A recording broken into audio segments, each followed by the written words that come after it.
Cedarville was a small town. One main street, one diner, one little schoolhouse with peeling paint and broken windows. For years, the townsfolk dreamed of fixing it, but money was always short. So when a state competition offered a large grant for schools, the whole town rallied together. Hopeful tone. The kids painted signs. Parents baked pies for fundraisers. Neighbors met late into the night planning presentations. On the day of the contest, the town hall was packed. Everyone held their breath as the results were read. And the winner is Cedarville. Cheers shook the room. People hugged, cried, clapped each other on the back. For the first time in years, hope filled Cedarville. Gentle shift.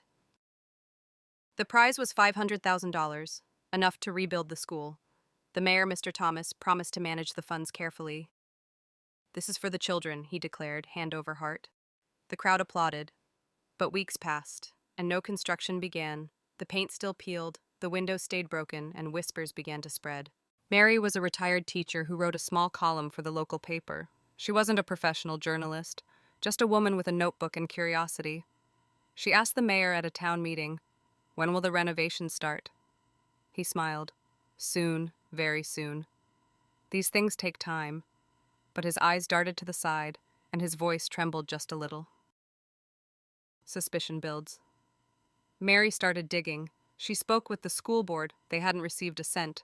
She checked public records. Nothing about the grant was posted. Finally, she asked a clerk at the county office. The woman leaned close and whispered, "The money was transferred, but not to the school's account." Mary's heart skipped a beat. "Then where?" she asked.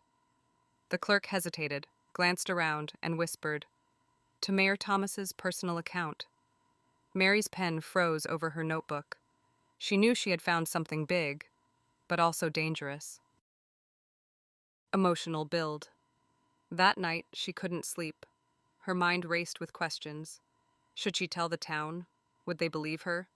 Or would they turn against her for accusing a man they trusted? She stared at her typewriter, the blank page waiting, and finally she began to write. Strong, tense tone. On Friday, the Cedarville Gazette hit the doorsteps. The headline read, "Where did the school money go?"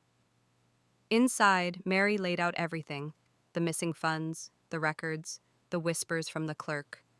She didn't accuse outright, but she asked the question everyone was afraid to ask. Why is there no money for our school? Public reaction. By evening, the diner buzzed with talk.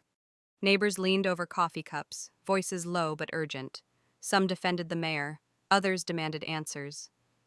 That Sunday, the church steps were filled with people, murmuring about corruption. Finally, at the next town hall, Mary stood up, notebook in hand. Her voice shook, but she spoke clearly. "The records show the funds went to your account, Mayor Thomas. Do you deny it?" The room fell silent. The mayor's face flushed red. He opened his mouth, closed it again. And in that silence, the truth was louder than any words. Confrontation. People began to shout, "Give it back!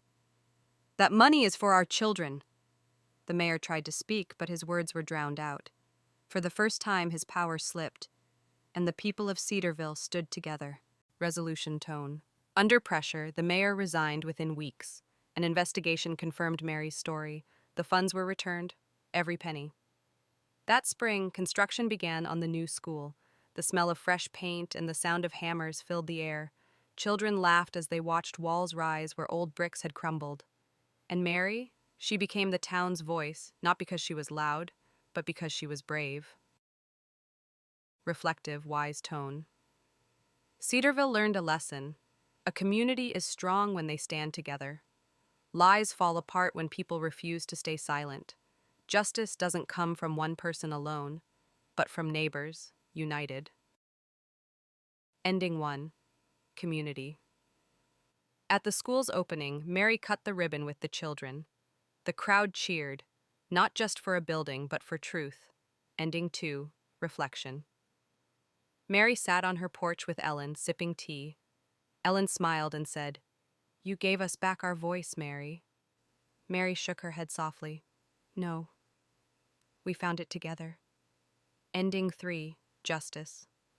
The mayor, disgraced, moved away. But the town carried on, stronger, wiser, unwilling to be fooled again. Warm, inviting tone. What would you have done if you were in Mary's place? Would you have spoken up or stayed quiet? Share your thoughts in the comments. I read them all. And if you enjoy powerful, true-to-life stories with lessons worth remembering, subscribe to the channel so you never miss the next one.